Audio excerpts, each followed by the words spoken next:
Now, how does that old song go? Oops, I did it again. Hi there, I'm Angela. Welcome to my channel. If this is your first time here, I'm so happy you stopped in. Pull up a chair and make yourself at home. Today you're gonna see me breaking my fabric diet. Due to the very large size of my fabric stash in its current state, I put myself on what I'm calling a fabric diet, but man, it's hard to stick to, so hard to stick to. But at least today's is just a wee little bitty one. I picked up 2 pieces on sale at StyleMaker Fabrics. They are quickly becoming one of my favorite places to buy fabric. They have a really high quality fabric, and what I've learned though is that you pay the high price for such a high quality of fabric, and it's very worth it, but it's not always in my budget. So I definitely pay attention to when they're having sales. And they also have what they call the selvage yard, where they have like the end of the bolt and odd cuts and things like that that they'll sell for a markdown price. So both of the pieces that I'm showing you today came from their selvage yard.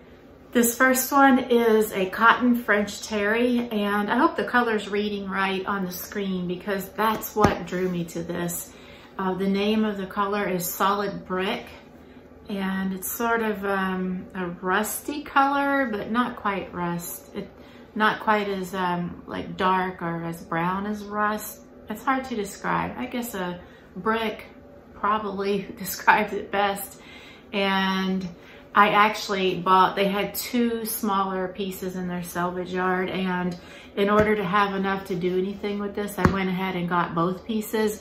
I think they do still have this fabric like in their on their main fabric page of fabrics you can still buy. The reason that these were discounted is because I think that they were the end of the bolt, and oftentimes, as you guys know, you don't want bits and pieces when you buy fabric. You want one continuous yardage. I have never sewn with French terry, even though I keep hearing good things about it. And I thought maybe this would make a nice jacket. So I'll show you 2 patterns that I already have, what those are. So the first is McCall's M6996. And I'm thinking of doing view B. Yeah, this one here. I haven't actually laid the pieces out on my fabric remnants, so I'm hoping that between the 2 separate pieces I'll have enough you know, to cover the body, and then also taking into consideration long sleeves. If I get it laid out on the fabric and there's not enough, I'll have to find something else to make out of that French terry. And the other jacket I'm considering is McCall's M7548. And it's this here. They both call for this roughly the same yardages of fabric. This one calls for 2 1/8, and the second one calls for, yeah, same 2 1/8. So I'm hoping that I have enough between the 2 pieces to get one of those jackets out of it. And I think it's all gonna come down to, are the pieces, the individual pieces, like big enough to accommodate sleeves and the long fronts. I forget how they were divided up, like the yardage between the 2 pieces, but I think I kind of guesstimated it at the time that I bought it, and it did seem like it would work out. Like I could get the sleeves out of one of the sections, one of the cuts, and then the body of the jacket out of the other cut. So fingers crossed on that. The second piece that I picked up was this ribbed sweater knit, and it's in a color called Heather Plum. Oh, this is soft. I wish you guys could feel this. It's so nice.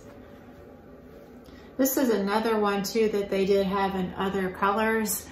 They had a really pretty like sage green color that I loved, but it was just less than a yard, and I didn't think I could really get anything out of it. And they might also still sell this in their main fabric sale page, but not for discounted prices. Like you could still probably buy like yardage of this. And what I'm thinking of making with this is the Simplicity 2898. And I'm looking at view A, which is this long sleeve top. Yeah, I love that top. And I think that this knit will go so nicely with that. And this is so soft, you guys. I really wish you could like just touch the fabric. It's really soft. And I think it'll make a really nice to wear top. So all in all, it wasn't too extravagant. I try to rein it in. It's hard. You guys know it's hard. And I'm not sure if I'm gonna go back on my fabric diet now. Maybe I'll just kind of keep it in check. We'll see. I do the best that I can. Anyway, that's all for now. I hope you'll come back this weekend when I'll have an update on my second pair of pants for Pantsuary. My goal for January was to complete 2 pairs of pants, and I did it. I just need to put the back patch pockets onto the second pair of pants, and I'll have a pattern review on that pattern and show you how those pants turned out. So that should be getting posted on Saturday. So I hope you'll come back and check that out. And until next time, thanks so much for watching. Bye.